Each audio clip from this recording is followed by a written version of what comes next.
A man of sheer excellence, a visionary, took the baton of continuing the noble task of uplifting humanity, making them self-reliant and creating a meaningful life from Vethathiri Maharishi.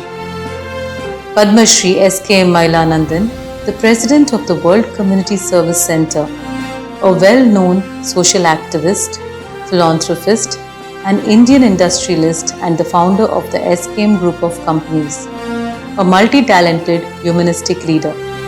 He started his career as a poultry farmer in 1969. In 1975, he founded the SKM Group of companies, which began with a single poultry farm and is now the leading player in poultry and Siddha products.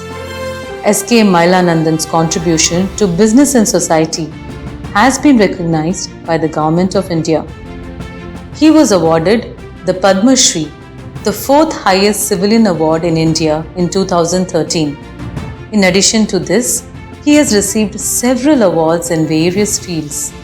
Under his leadership and guidance, WCSC was conferred the consultative status with the United Nations.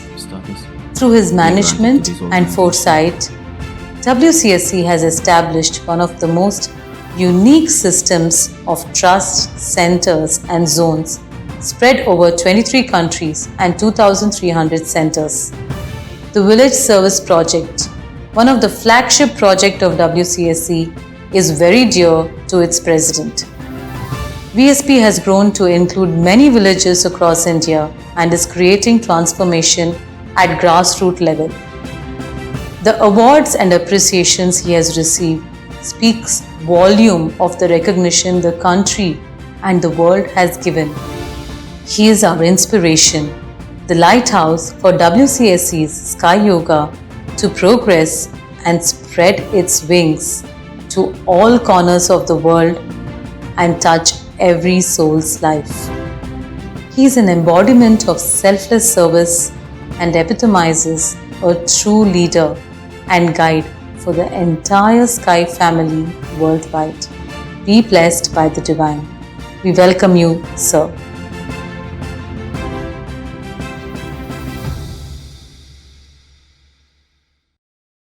வாழ்க வையகம், வாழ்க வளமுடன். எல்லாம் வல்ல எங்கும் நிறைந்த எல்லாம் அறிந்த இறையருளை வணங்கி உலக சமுதாய சேவா சங்கத்தின் நிறுவன தந்தை தமாசான் அருட்தந்தையருடைய அருளாசிகளை வேண்டி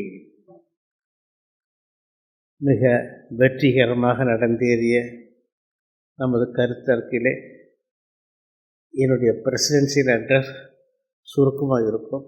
because my short of language. தத்துவஞானி Maharshi founded this organization, the World Community Service Center, in 1958. The objective of this organization is to achieve world peace through individual peace. This head office in Thiruvanmiyur, Chennai. The main residential training center is at Ayya, Arutpadi Nagar. Vethathiri Maharishi Kundalini Yoga and Kayakalpa Research Foundation was formed at Ayya in 1984 by Swamiji Vethathiri Maharishi. It aims to analyze and bring out the benefits of Kundalini Yoga and Kayakalpa so that the society can enjoy the benefits. The research has been strengthened with the help of Bharatiyar University has been by approving WCSC Vision Sky Research Center in 2011. A separate directorate, WCC Research and Development Wing, was formed to associate with different research institutions and to encourage individual projects on sky concepts. Swamiji Vethathiri Maharishi formulated Simplified Kundalini Yoga. Offered it is an education with practices for the upliftment of the mankind. It is an education for holistic health, physical, mental, spiritual and social health. In order to offer this value-based education to the public and to the student community, in particular numerous institutions called as Temple of Consciousness are affiliated to World Community Service Center. Sky Yoga education is taught by over 400 WCC affiliated trusts and 2,500 Sky sub-centers functioning as a spiritual education center. To teach Sky Yoga, 17,500 masters, both male and female, have been trained under World Community Service Center. The 17 zones and 19 directorates have been formed and are functioning in Tamil Nadu and other states. The Sky Yoga activities have been extended to 8 other states in India and 23 countries over worldwide. More than 2 lakh students have graduated in Yoga for Human Excellence in certification, diploma, BA, BSc, MA, MSc, MPhil and PhD courses.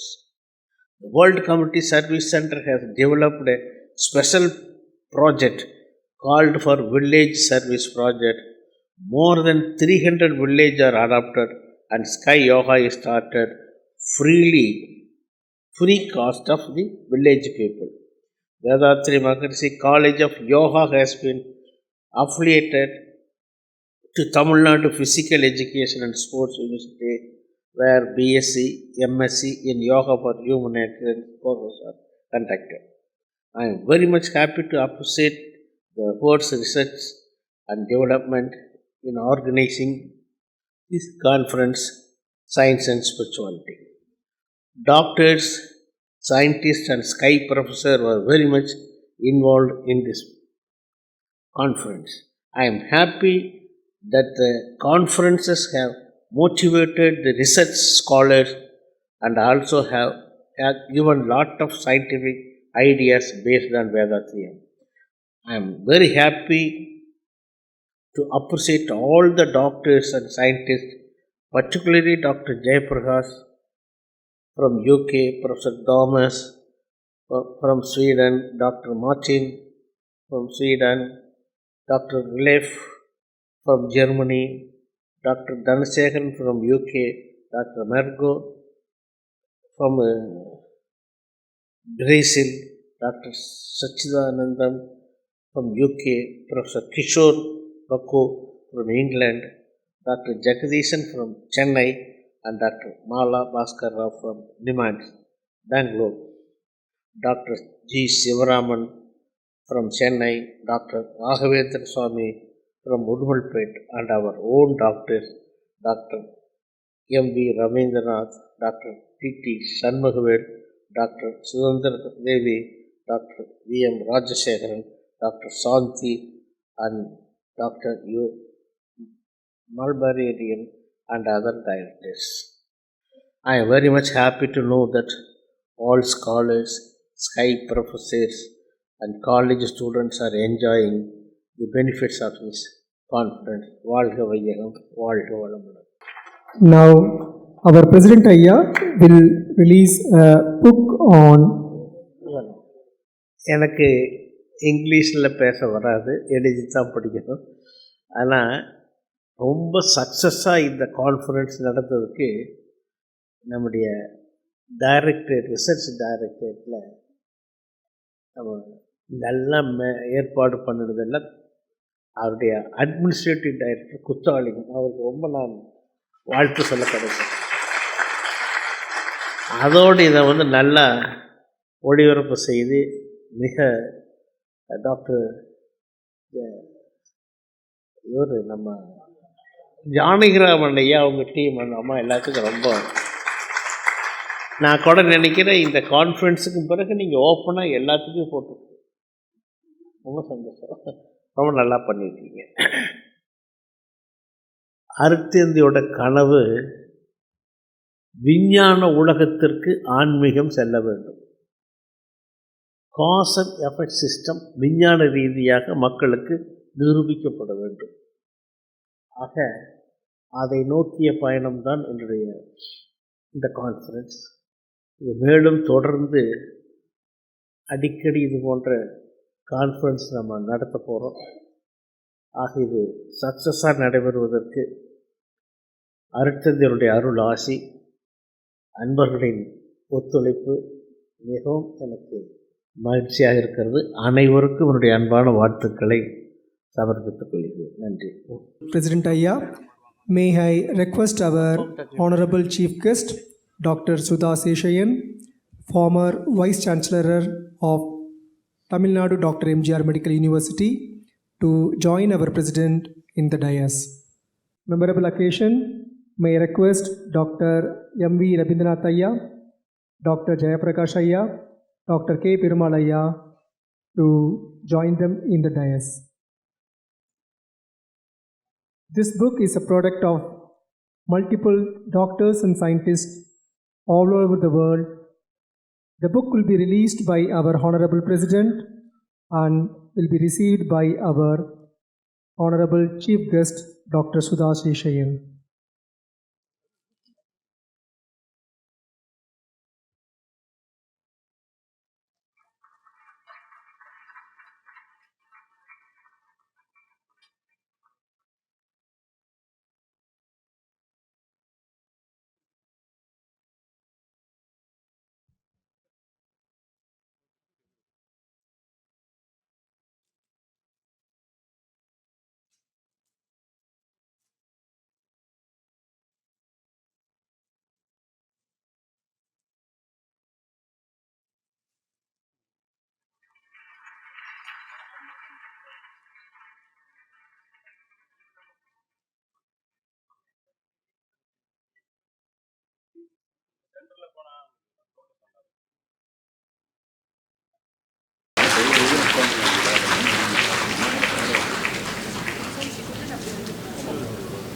Occasion is distribution of mementos to our distinguished participants. The first memento will be received by Dr. A. Jayaprakash from UK.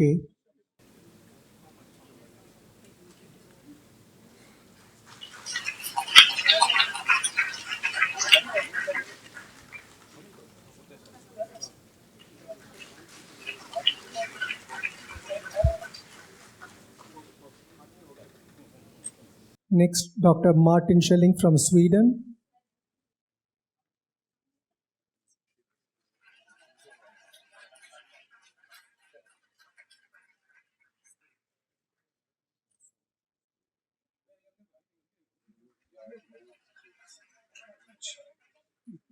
Dr. Miomer from Slovenia, Dr. Marco Taruk from Switzerland, Professor Kishore Baku from UK.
Next, we have the shawl distribution, starting with Dr. G. Sivaraman.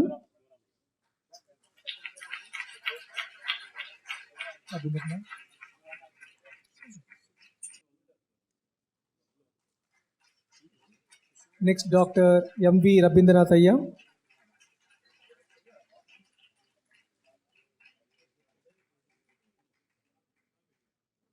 Rabindranath Ayya, next.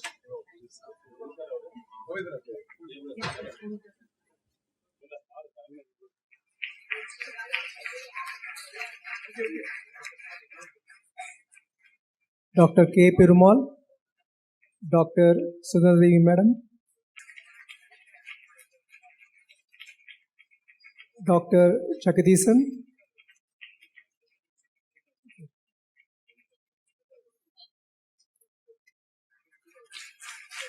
Dr. Jagadithan,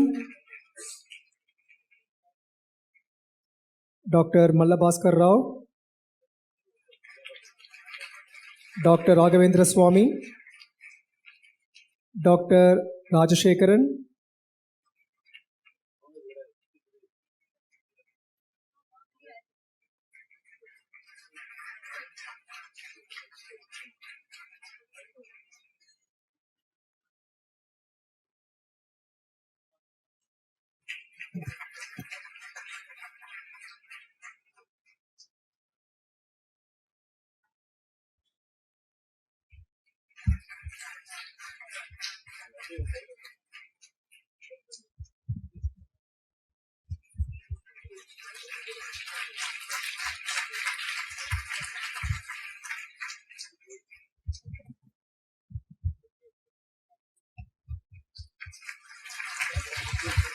Next we have Arulnidhi Guru Ayya, Arulnidhi Sundarajan Ayya, Arulnidhi Sundarajan Ayya,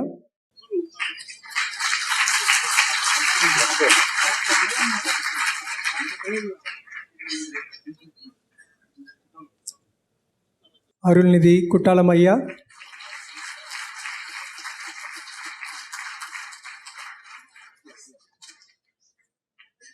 may I invite Miss Catherine Brigitta,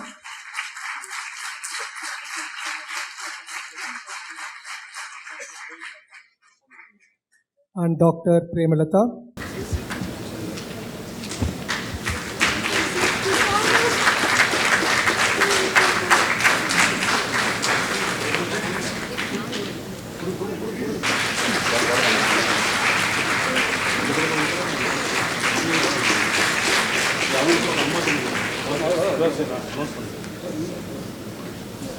Next is the presentations for the best posters.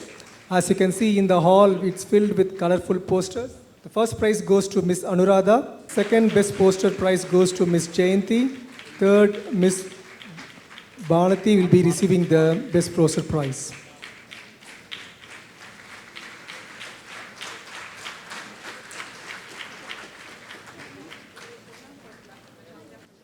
The bookwork was heavily supported by two pillars, Abhita and Mangai. May I request Abhita to reach the dais, please.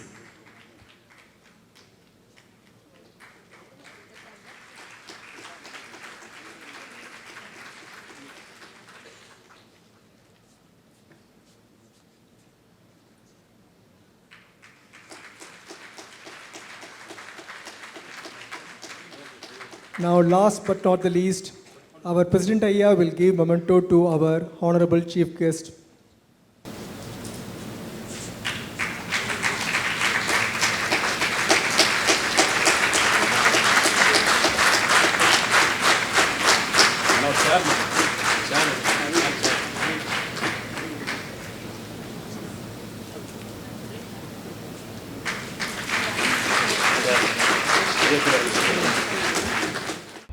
Dr. Sudha Seshayyan, former Vice Chancellor, Dr. MGR Medical University. A dynamic woman who has mastered varied roles with ease. She became a civil surgeon at the age of 30. She is a part of the International Editors Board that published the revised edition of Gray's Anatomy. She takes credit for being the first publishing editor of the translated version of Encyclopedia Britannica in Tamil. She believes the only way to limit yourself is to set limits in your own mind. She has an outstanding academic record with a teaching experience of more than 30 years. For her role as a teacher and administrator, she has been decorated with the Best Administrator Award by the Medical University. She has rich administrative experience, having held various positions, including the post of the Vice Principal of MNC. Her articles on anatomy and medical sciences have appeared in the Science Encyclopedia of Tamil Nadu University. Noted for her discourses and oratory in Tamil, she has for long been a master of ceremonies of key government events, including swearing-in functions of new government. Recently, she also participated in the opening ceremony of the new Parliament of India, anchored it in Tamil and Hindi. A Tamil author, motivational speaker, and social activist. She is a powerful force for good in the world, a role model for women and girls everywhere, and her work is making a difference in the lives of millions of people. We welcome you, ma'am. Sri குருபியோ நமக. வாழ்க வளமுடன்.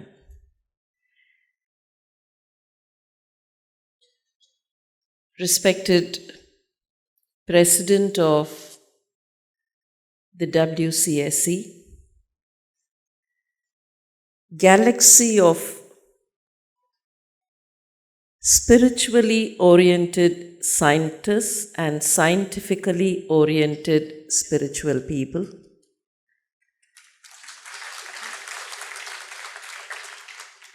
delegates and participants in this historic international conference, members of the WCSE at the various levels, and friends. Thank you very much for this wonderful opportunity to be with such a galaxy of scientists and scholars and all of you this evening.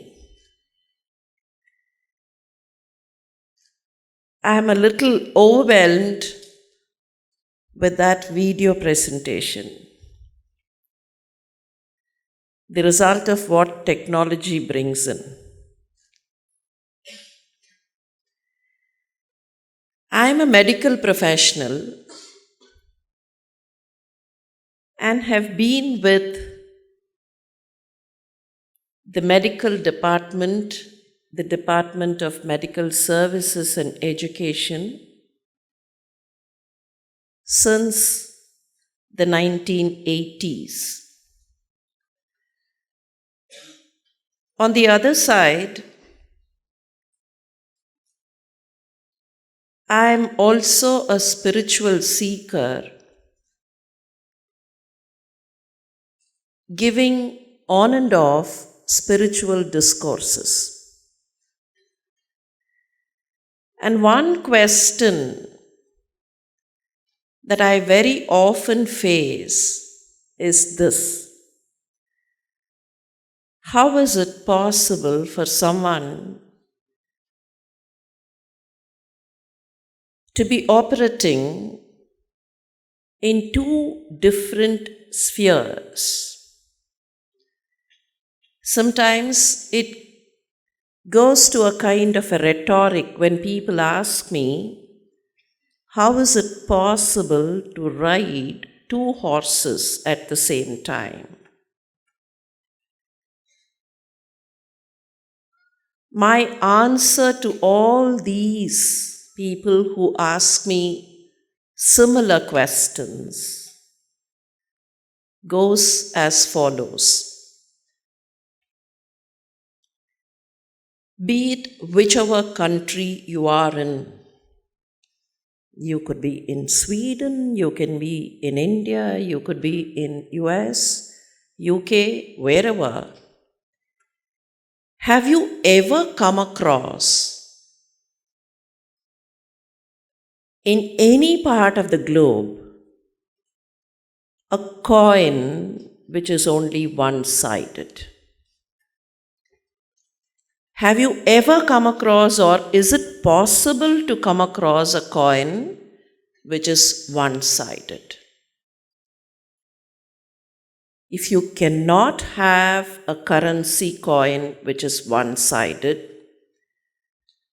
please be rest assured you cannot have science without spirituality or spirituality without science. They are the two sides of the same coin. Very often we tend to think that the two sides of the same coin are opposite to each other. Very unfortunate that we think that they are opposite to each other. They are not opposite to each other. They face opposite sides so that they can complement each other. That is all. If I face you this way, I would not know what's happening behind my back. If I turn round, I would not know what's happening here. But science and spirituality are such complementary companions that they face one side for the sake of the other and try and make a wholesome. I'm doubly happy today that the WCSE has attempted to have the first international conference on areas which need to be linked, or at least be explained to people that they are one and the same. It is high time that each one of us realize that science and spirituality are not away from each other. They are not forces which pull away from one another, but are forces which will contribute to the goodness of the humankind. I was also immensely pleased to look at the titles of the various sessions which happened in this 2-day conference. I was interested to learn that there was a session on epigenetics and spirituality. Of course, the scholar is here, and my good friend Dr. Jagadisan, a pediatric geneticist, is also here.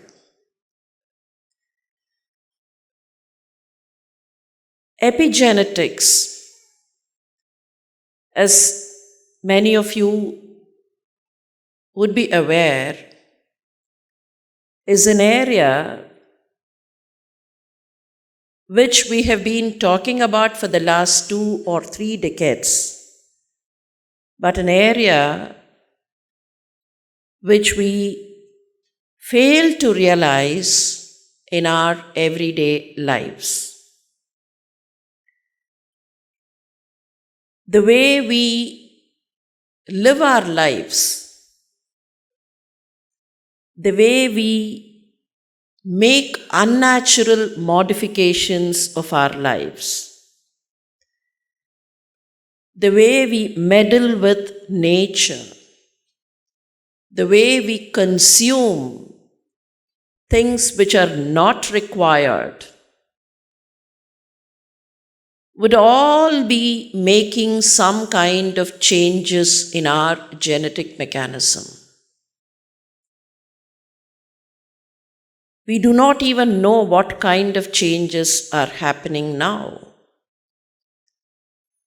and how these changes would be modifying the genes of the human community. It will take at least another 50 years or 100 years for people to realize and understand that certain things which have happened at that point of time were all because of what happened now. All because of what has happened now or the way we have meddled with nature. I would not be wrong if I quote from my first-hand experience. I'm not here to find fault with anyone, but it's required that we open our eyes to truth. Many of us these days are used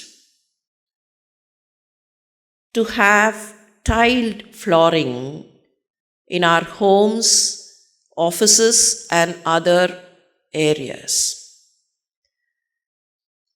India or Bharat had always had mud floors, or at the most, until about 2 decades ago, many of the village homes, many of the rural homes, many of the homes in the small towns had only a kind of a cement flooring. We have now moved away to vitrified tiles all over, or even marble, or something much more than that. I'm not very aware of all those new things which have come in the market. Maybe my construction friends, construction experts would know all that. Some time ago, when I was in a particular institution, I would not want to quote the name of the institution here. When I was part of a particular institution, there was a necessity to construct an animal house. Not a new animal house, but demolish the old one and construct a new one because of certain topographical changes we were making in the campus. The engineer who was responsible for constructing the animal house came up with a plan, and sometime during the discussion, I had to kind of tell him, let's have the old cement flooring. He would not agree with me, and he said, it's not possible because of the current style of construction.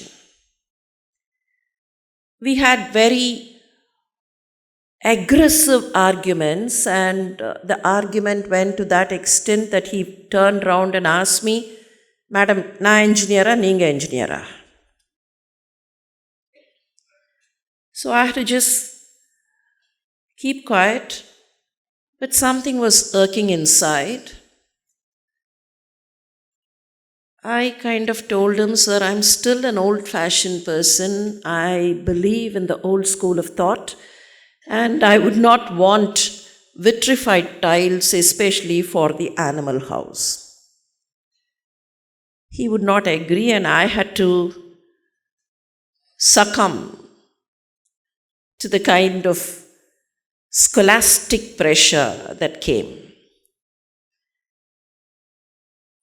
The animal house was constructed. Small animals, there was no problem. They were all put in the small cages or, the chambers. But then the large animals, the big animals, especially sheep, had to be transported and translocated to the new animal house.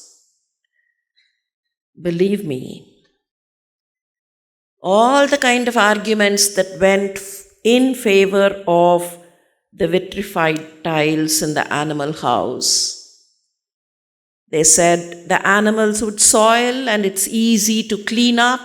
It's difficult to clean the old kind of flooring. This is easy and all that.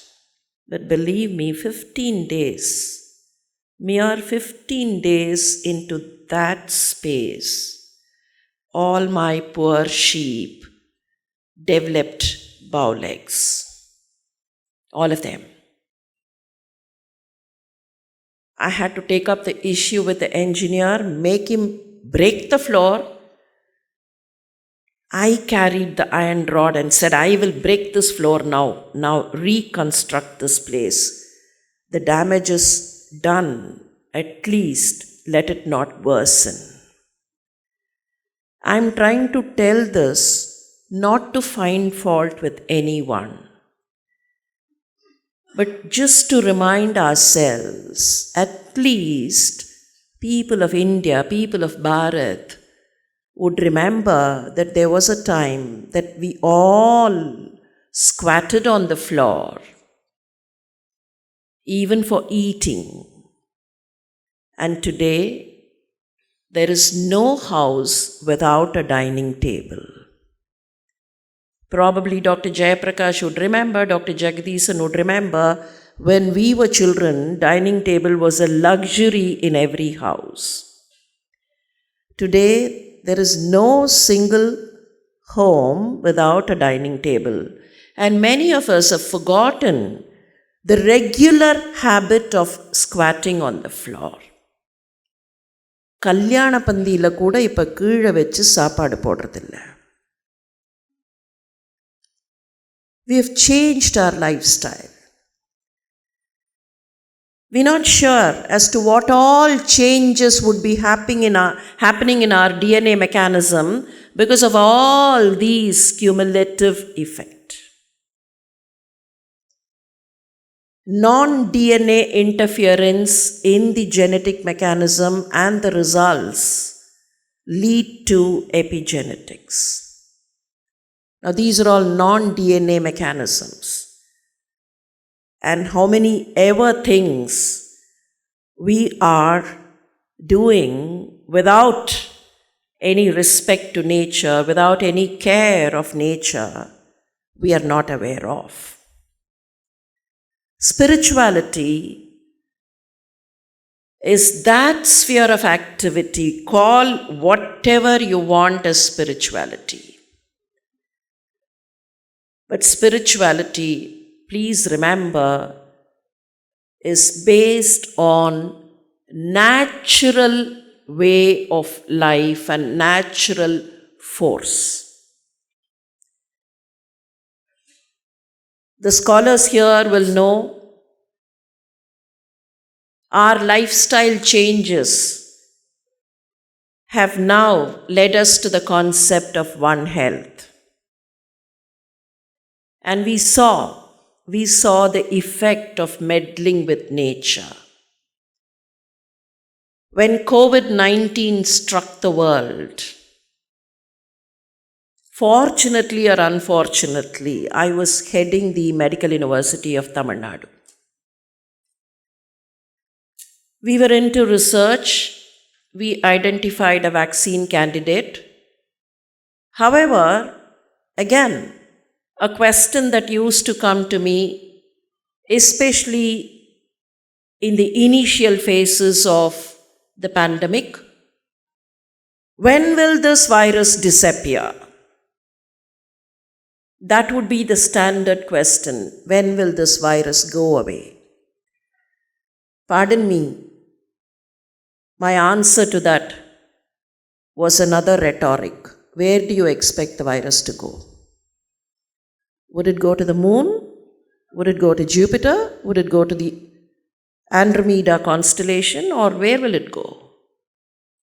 Where will it go? It will be there.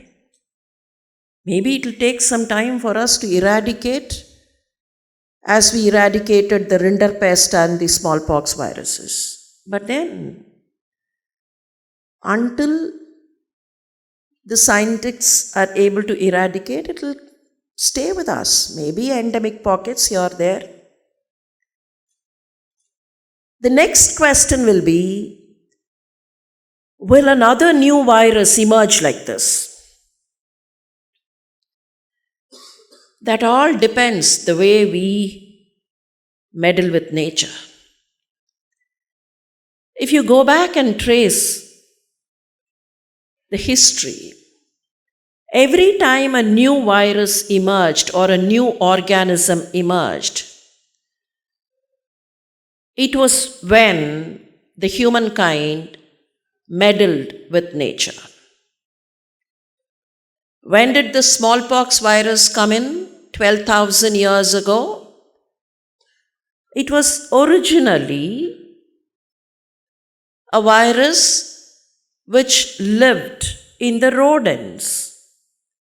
Mankind expanded, men required more inhabitation, they moved in, they entered into places where the rodents were occupying, the virus jumped from the rodents to humankind. When did dengue virus become a fatal virus? Again, people might remember those days, dengue was there, but then dengue was usually called a breakbone fever. It was not a fatal disease. People used to say, I had dengue and I had body ache, and be done with that. Sometime in the 1960s, sometime between 1920s and 1960s, it is thought that the fatal variant of the dengue virus emerged.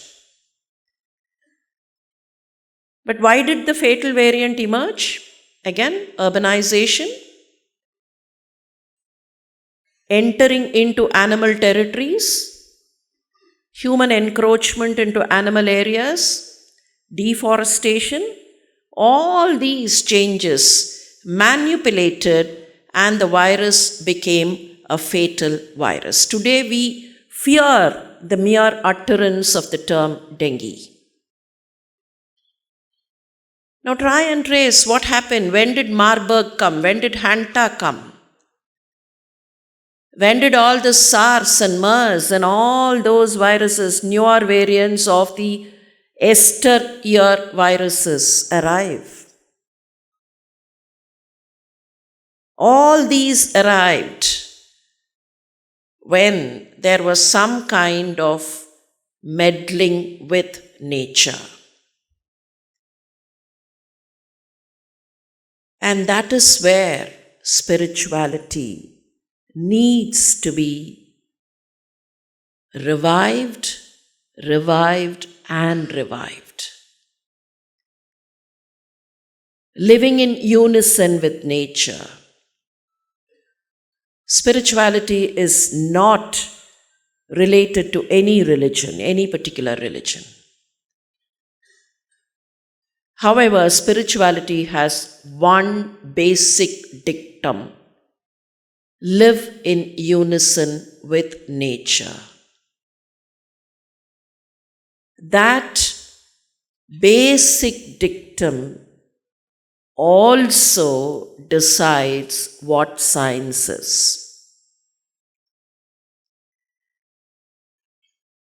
Someone here was talking about, I think it was in the video, that Maharishi was talking about philosophy and science.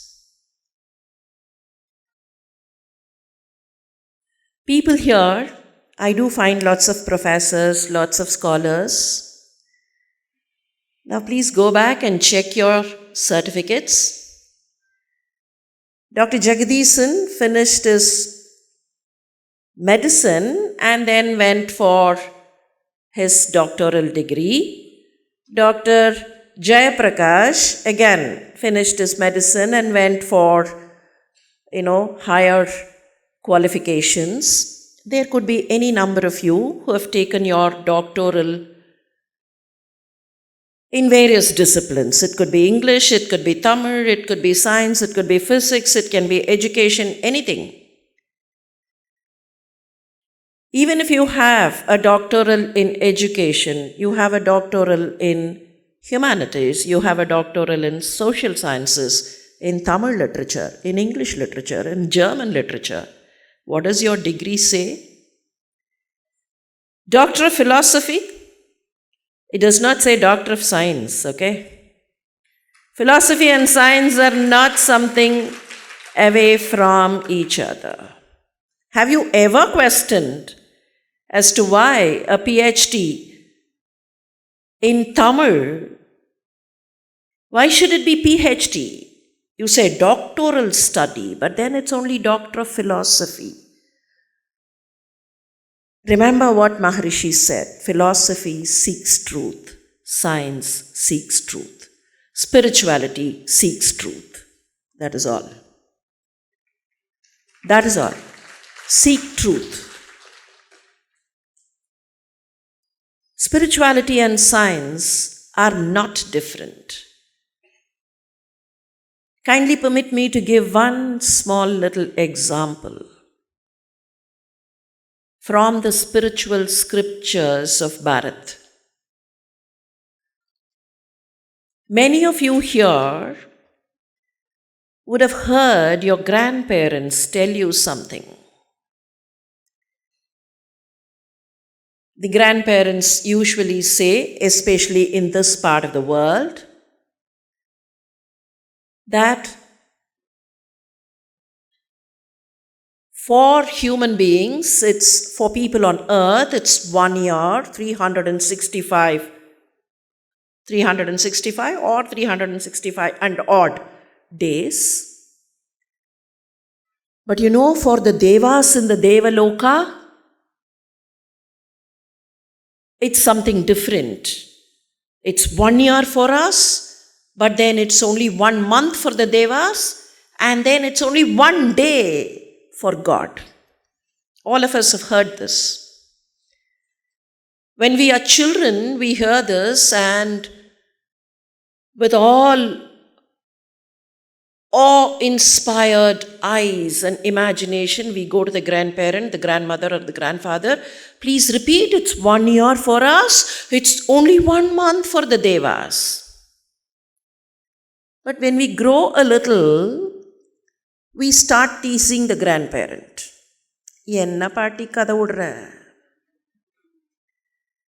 You're telling us all stories. What is this? How can it be 1 year for us and Devas? How can it be only 1 month?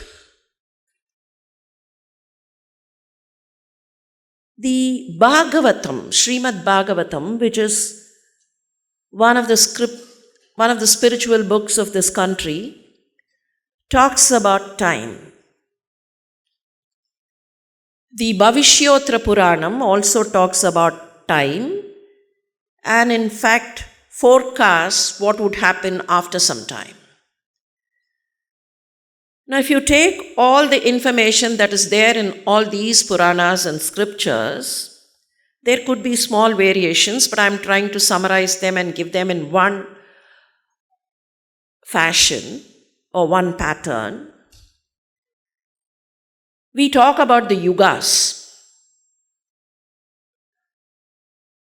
There are 4 yugas, and these are cyclical in nature. And we are currently in the Kali Yuga. Right? You all agree that we are in the Kali Yuga? Yes. We are somewhere on 5,000 and dot. Kali 5,000 and dot. The scriptures tell us Kali Yuga will have 4,32,000 years. 4,32,000 terrestrial years or human years. And the previous Yuga was the Dwapara Yuga, the Yuga of Krishna Avatar.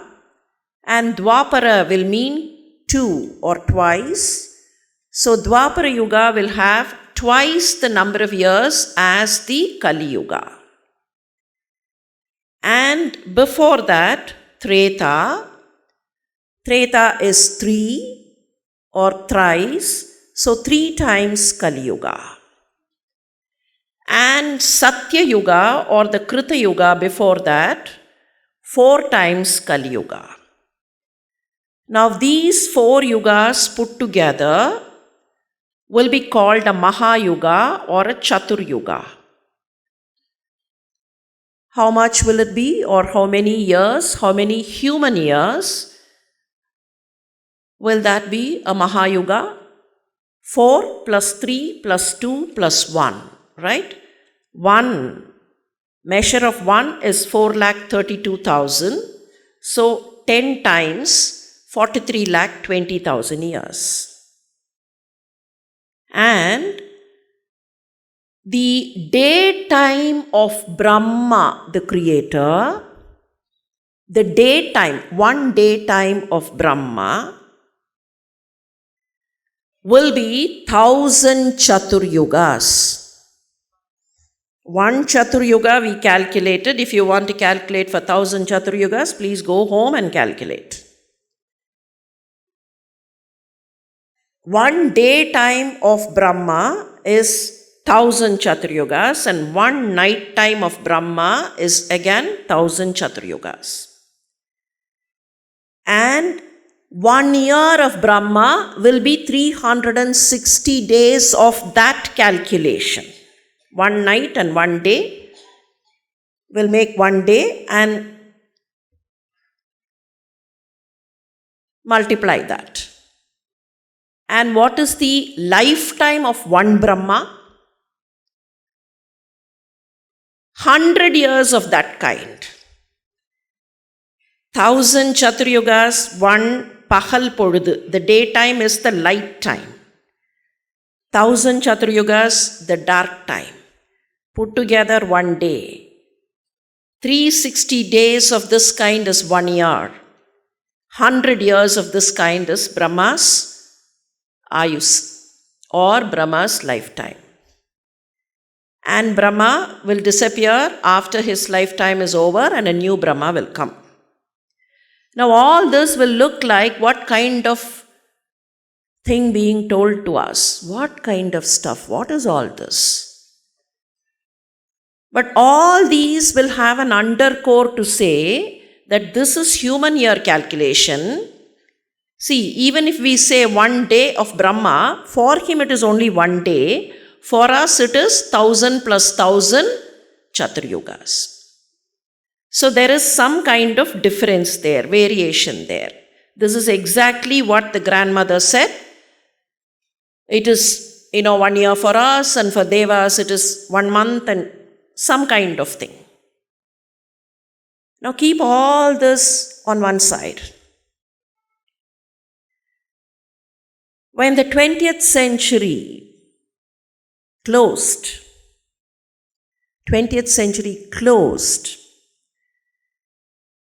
the entire globe, on all surveys, pointed at one scientist as the scientist of the millennium. You remember the name of that scientist? Everywhere, wherever there was a survey, people were asked, and they all said the scientist of the millennium. And that was Albert Einstein. And what did Albert Einstein say? Relativity of time. Time is relative. And I do remember Bertrand Russell's explanation for relativity. When Einstein was not able to communicate to the common mass and say what exactly relativity meant, Bertrand Russell came up with a very creative explanation. There's a lovely book written by Russell, ABC of Relativity. But Russell came with a very comprehensive summary of explaining relativity. He said, if one is sitting with a girlfriend, even 1 hour becomes 1 minute, but the same person sitting with a grandmother, even 1 minute becomes 1 year.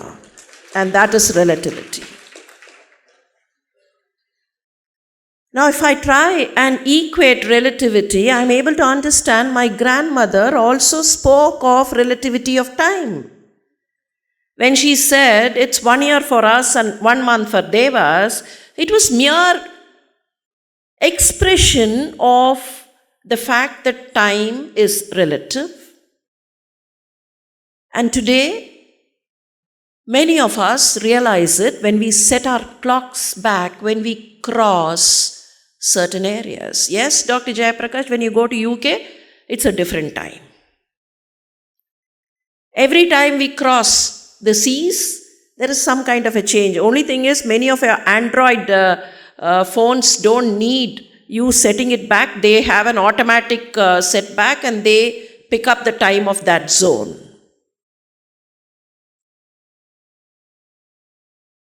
Dr. Sanjeevi, a famous physician in Chennai, the then Madras, Dr. Sanjeevi established the voluntary health services. Some of you might have heard that name. In his memoirs, he records, when Mahatma Gandhi was killed in India, that fateful day, Dr. Sanjeevi was in the United States. The news went to US too, but then Dr. Sanjeevi would record and say, like when he came back to India and he was talking to his children about the death of Gandhi, they were all surprised because, Appa, how did you know about this death on the morning itself? Because it was morning time in US when the news went. So the children were asking, Appa, Gandhi saindrantanappa settu ponaru, unaku eppadipa kaaleliye theriyum. That is one proof as to how time is relative. And this concept was given in all the spiritual scriptures. Almost every Purana talks about the fact that it's a different time in different areas or lokas. Time is different in different lokas. You and me wonder, where is this Devaloka? We don't have to bother about as to where Devaloka is. Another parallel example. How do we calculate time? When we say a day on earth, how do we calculate? Someone please tell me. How do we calculate? The revolution of the earth, it revolves around its own axis, right? 24 hours. And when it goes round the sun, that becomes 1 year. We all agree to that? When the concerned planet rotates around its own axis, that becomes 1 day for the planet. The same planet going round the sun, because it's part of the solar system, that becomes 1 year. That's how we calculate. And for Earth, it is 24 hours and 365 point something days. Now, what's the position in the Venus? What happens on the Venus? Venus takes a longer time to rotate around its axis than the time it takes to go around the sun. In other words, the Venetian day is longer than the Venetian year. So day and year need not be the way we think. We think year is longer, day is shorter, but then year and day can be different, right? Again, relative. So these are small examples where spirituality and science have parallel process of thinking, of patterning, and explaining truth. I would just conclude with another tiny example. This is not even spirituality. This is not even labeled as spirituality. In this part of the globe, at least in South India, there is a specific way we serve food on the plantain leaf, right? The plantain leaf is laid in front of the person, and there is a specific way. The narrow part of the plantain leaf should be to the left of the individual, the broader part to be on the right of the individual, and specific areas where different items of the food has to be kept. And we keep teasing, saying, what is this? Only if you keep it here can I eat? Why not eat from there? Keep it wherever you want and eat. That's a different thing. இங்க வச்சாதான் சாப்பிடணுமா? ஏன் அங்க வச்சா சாப்பிட மாட்டீங்களா? People there know, right? These questions are often asked. The women folk will know because these questions come from the children. But remember, most of us are right-handed. And the placement of the plantain leaf is in such a way that the broader portion is closer to the right side, and whatever you need to consume in more quantities, larger quantities, is kept on this side of the plantain leaf. The salt and the pickle are kept there. Now, for those of you who keep giving advices, don't take much salt, don't take much pickle, please imagine, sit down on the floor, the plantain leaf is laid in front of you, and then you'll have to, do that to take that salt. MP எடுக்கணும், இல்லை கையை நீட்டி எடுக்கணும், கை வலிக்கும். 2 தடவை எடுத்ததுக்கப்புறம் I don't want pickle, I don't want salt, because you'll have to strain yourself and take it. It's not given as an advice, it's not given as, health advice for the century. No, nothing of that kind. It's part of your life. It's given as part of your life. Moderation in anything. Moderation. Anything. Diabetologists will know. Moderation in anything. It's not that don't have it at all, but have things in moderation. Live life in moderation. More than that, I'll tell you one more scientific fact. I know people who are familiar with agriculture are here. You've seen the plantain leaf roll out. The plantain leaf will roll out. முதல்ல மரத்தில் பார்த்தீங்கன்னா அப்படியே சுருண்டு இருக்கும், அப்புறம் அப்படியே roll out ஆகும். When it rolls out, it is that portion which is closer to you when you eat, or at least the portion that you're supposed to keep closer to you is the one that rolls out first. It rolls out anti-clockwise. When it rolls out, that portion comes out first, and that is the one that gets spread first. The rest of it is still partially rolled. And again, women will know, when you pack food in plantain leaves, you remember, if the leaf is still not completely mature, what do? அடுப்பில் காட்டுவீங்கல்ல, you heat it up, you warm it up, it becomes a little condensed and thickened so that it can hold the food. It will not tear, it will hold the food. Now imagine, the portion that rolls out first is exposed to sunlight, much more than the portion which is rolled inside. So there is a natural condensation, there is a natural thickening of that part of the leaf which is kept close to you to hold your rice and, portions which are more and larger in volume.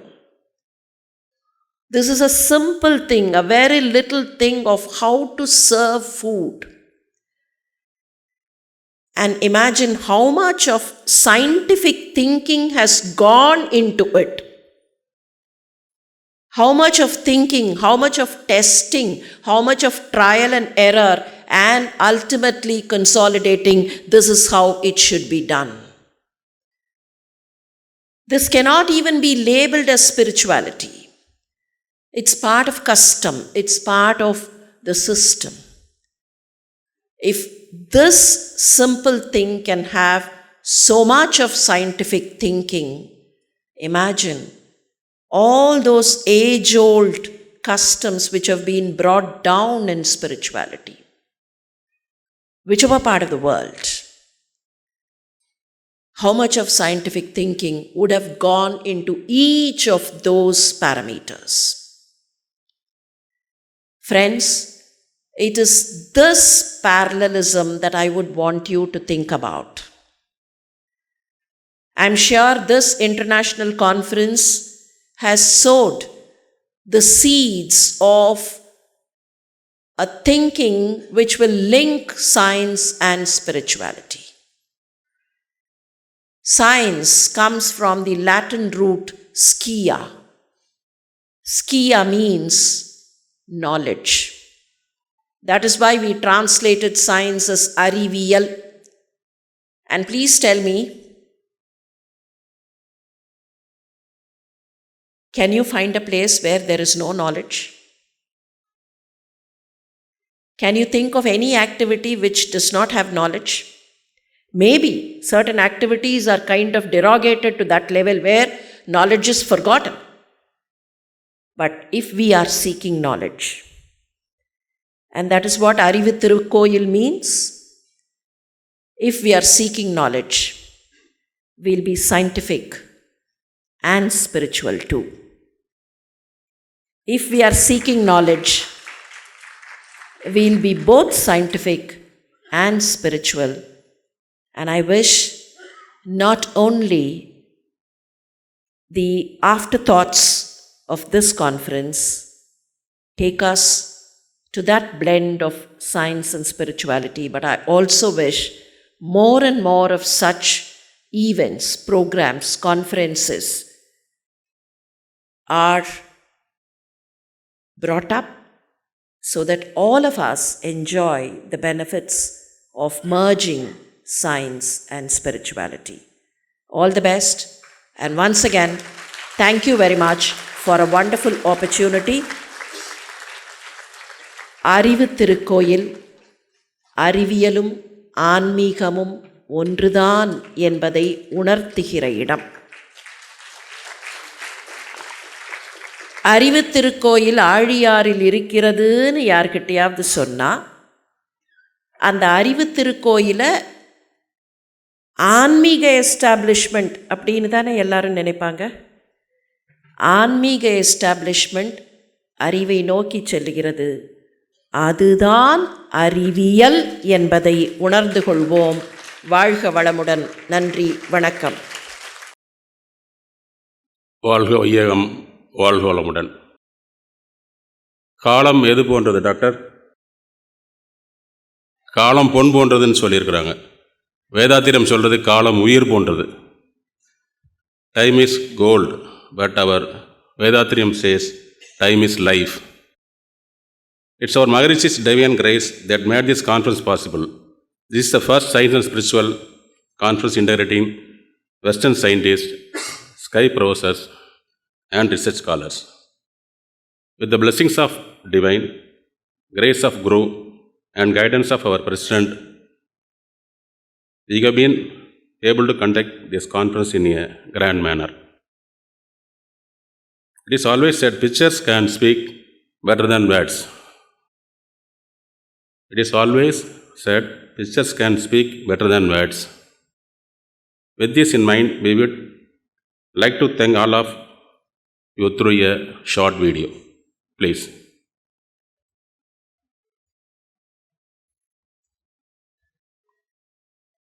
The science and philosophy both are searching only one thing, the universal truth. The science only is the field left to save mankind in the future.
Thank you very much.